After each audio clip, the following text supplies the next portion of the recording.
Captain's log, stardate 5442.8. First Officer Spock and I have been directed to act as Federation representatives to discuss conflicting claims to the metal-rich, uninhabited world of star WWB-7. We are proceeding on course to the neutral world of Pomflens to meet with Ambassador Koft of the Klingon Empire and Envoy Vendies of the Romulan sphere. Enjoy yourself, Captain. I understand Pomflens is a very appealing world, but be sure and let the Klingons and Romulans know where we stand. I'm afraid we won't have much time for the former, Mr. Scott. This is strictly a business trip. Besides, the Romulans agreed to this meeting, provided all participants remain within the confines of the Pomflensian off-planet mission. Which means no sightseeing and no waste of time. I might have known you'd look at it like that, Mr. Spock. Mr. Scott, I did not know you exhibited tendencies towards telepathy. Haggis. Mr. Kyle. Yes, Chief.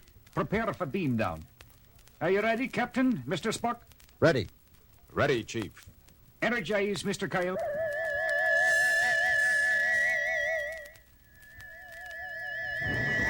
Hello. Warm and greetings.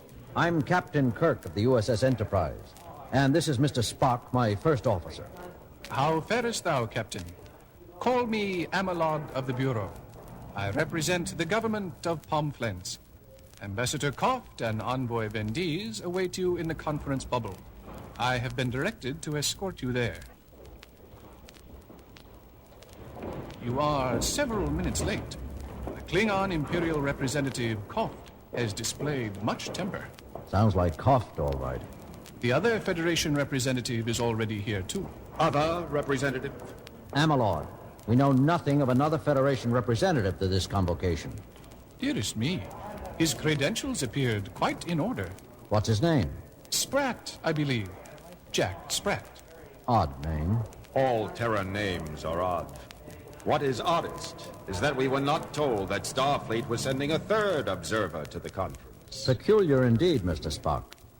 We're here. Gentle sirs?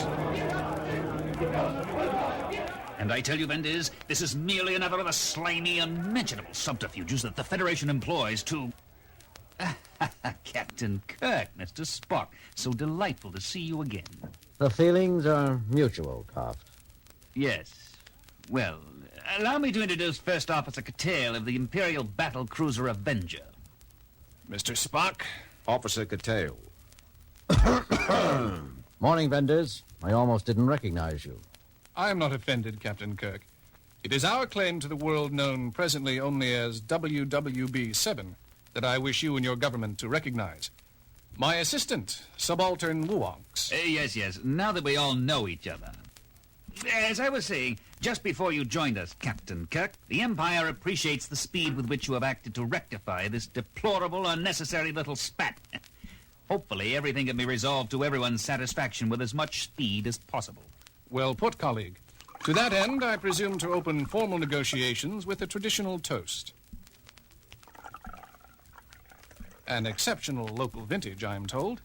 I took the liberty of determining in advance that it would be both tasteful and palatable to all of us. To the successful apportionment of rights. To a rapid resolution. To truth. Spock, you enjoyed it. I didn't think you cared for alcoholic beverages. Protocol, Captain, required. Now, to business, gentlemen. I'm sure that you Vendies and you, Kirk, immediately see that... A moment, Mr. Ambassador. Really, Spock, considering Koft's temper, do you think it wise to interrupt him already? I call your attention to the back of the room, Captain. What are you two muttering about? The back. Oh, I see, Spock. You there. Come out where we can see you.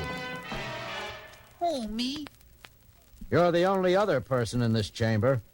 Are you supposed to be a representative from Starfleet? My name's Spratt. Actually, I'm more of a neutral observer. Kirk, what's the meaning of this? That's what I'm trying to find out, Mr. Envoy. Neutral observer, For whom? Captain, never mind. The Pomflensians apparently accepted him. Let's get on with this. That face. What are you mumbling, Spock? Captain, nothing. Oh, all right. Look, Mr. Spratt, I don't know who you are or what you're doing here. But if you took advantage of the Pomflensians... A notoriously backward people. Well, That's what I said, wasn't it? That face. Captain, I know I've seen that face somewhere before. Let him stay. He can do no harm. I, too, wish to proceed to a speedy conclusion of the conference. That's right. Go right ahead, gentlemen. I'm just here to observe. Well, if you and Koft are both willing. As I was saying, gentlemen, That face. it is well known that the Imperial Klingon claim to WWB-7 is totally without foundation, based wholly on rumor, and a highly unlikely landing by a drunken scout pilot. It has no real legitimacy whatsoever. Captain, request permission to return to ship. I require a full medical checkup. My hearing appears to be going. No, Spock. I heard it too. Mr. Ambassador, did you just say what I think you just said? I merely said we have no solid claim to the world in question. We don't. I mean, excuse me, gentlemen, I don't feel very well. Vendiz, perhaps you'd better go ahead. If you wish. It doesn't matter anyway, since Romula has absolutely no proof that the wandering prospector who put in our claim to WWB-7 actually made planetfall. In fact, he probably made the whole story up on orders from... Great Mother of the Egg, what am I saying? There's something very peculiar happening here, Captain. It may be to our advantage, however. This might be a good time to state the Federation's position. Since there seems to be some confusion on the part of both the Empire and the Romulan hegemony, let me say that the Federation's claim is valid under subsection 6 of the Treaty of Malb. Of course, everyone knows that the treaty is of dubious legitimacy and... Most peculiar. Ambassador Koft, Envoy Vendiz, if you two bloodsuckers are agreed, You're overwrought, Kirk. However, under the circumstances, I don't excuse you. I mean... Why don't you both return to your ships for a little rest and shoot yourselves? Exalted one, permit me to say that's not a very diplomatic statement to make, especially for an idiot like yourself. What did you say, subaltern? Why, nothing, Exalted one. I only called you what you are, an idiot. I like to place myself not under arrest. Noble sirs, control yourself. Though I know it's hard for members of backward species to... That face! Stop that man! Stop him! Let me go, I haven't done anything. Mr. Spock, have you gone mad? Mad indeed, Captain. Have we all? I don't know what you two are up to, but statements have been made in this room which could be regarded as an act of war. That's because you're so full of hot air that... Captain, before further damage is done to the conference, I suggest everyone keep quiet. Everyone except this person. I didn't recognize him until he tried to slip out. Why don't you relax, Mr. Quince, and tell us how you've managed to sabotage this gathering? Sabotage? I have no idea what you're talking about, Mr. Spock. Be assured I will report this to... What did you call me? My name is Spratt. Quince. Coriolanus Quince. I've heard that name before. Somewhere. What does this mean, Captain Kirk? Who is this person? Coriolanus Quince. Mr. Spock, the same Coriolanus Quince who promised to double the grain output of Demosthenes IV and ended up turning the entire crop into gas-producing weeds that made everyone who got near them giggle uncontrollably? The same Coriolanus Quince who planned to quadruple the water supply of the desert world of Quatar and ended up changing the entire existing supply into Jell-O? The same Coriolanus Quince who... The same, Captain. The same.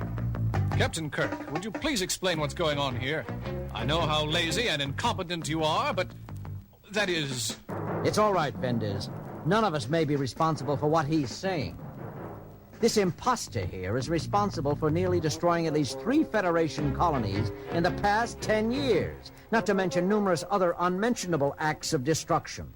I have simply tried to exercise my talents, to make the galaxy safe for the quiet, the peace-loving, the meek. Especially for Coriolanus Quince. Kirk, please. Mr. Quince is a well-known, notoriously known, one might say, inventor of undeniable genius and distorted motives. Or rather, undeniable motives and distorted genius. His intentions are good. His results usually devastating. Oh, well, a little bug here, a little bug there.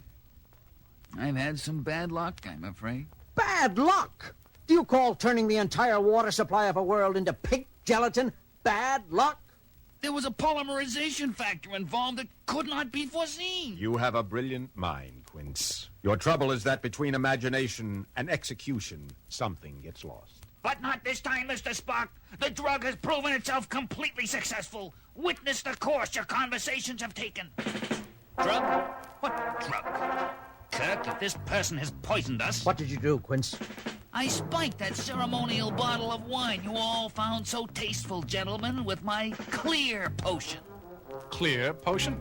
Anyone who ingests it is forced from then on to tell nothing but the absolute truth. By the Imperial Charter, what a fiendish idea! Kirk, do you realize that if the secret of this drug is made widely known, modern diplomacy as we know it will be rendered impossible? Indeed, governments will collapse. While I don't think the effect on the Empire and the hegemony would be all bad, I agree there are dangers. Obviously, this conference can't possibly proceed to a satisfactory conclusion. I move we adjourn to a future date. I now call a new conference together. Subject, the time and method of execution of a human known as Coriolanus Quince for crimes against civilization. Give him to Romula. There can only be one just end for the perpetrator of such a horrible plot. I disagree. As first to suffer damage, the Empire claims the right. Besides, we can make his passing last longer. Really, gentlemen, I didn't think... What harm can a little truth do? What harm can a little truth do? You were right, Kirk. This person is criminally naive. A little truth, it could bring down all business, all government, destroy the civilized galaxy. Those aren't the things that worry me, Quince. It's the little things. So many personal relationships require, not really lies, but tiny evasions, little subterfuges. You understand? Yes, I understand. Which would you rather have, Quince? Peace and little lies, or truth and constant war? You've got it all backwards, all of you. It's not like that at all. No?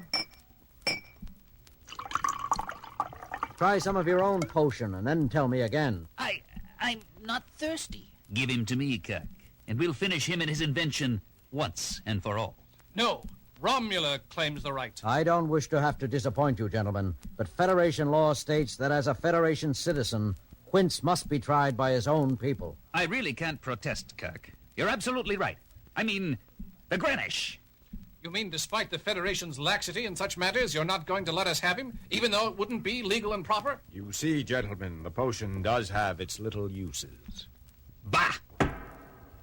I now declare this conference indefinitely postponed. Envoy Vendiz, Captain Kirk, I bid you both a miserable afternoon. The most pleasant same to you, Ambassador. Ah!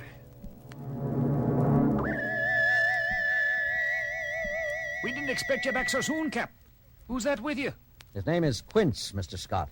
And if he tells you he can triple our speed, don't let him anywhere near the engines. Captain, I beg of you, let me spread truth throughout the galaxy. Sorry, Quince. Not at the expense of hundreds of millions of misunderstanding lives. It's a beautiful dream, but sometimes dreams and reality don't coincide. Mr. Sulu, I'll resume command now. Lieutenant Uhura, contact sickbay. Dr. McCoy to the bridge. Won't be necessary, Jim. I started up as soon as I heard you were beaming back. What happened? Tell you later, Bones. What do you know about advanced truth serums? A little? Why? Dr. McCoy does not have the experience necessary to discover an anti-serum anyway, Captain. Never mind, Bones. It seems we won't be needing you after all. Nothing personal, Doctor. I know you could do it, but I was able to say otherwise. It appears, Captain, that the effect of the drug is only temporary. I knew those protein chains couldn't be that stable. What is this, some kind of a game? I've got work to do, Jim. Sorry, Bones. It was no game. Speaking of instability, we still have the question of what to do with Mr. Quince. I've been considering that very problem, Captain. I'm afraid we're going to have to let him go. What?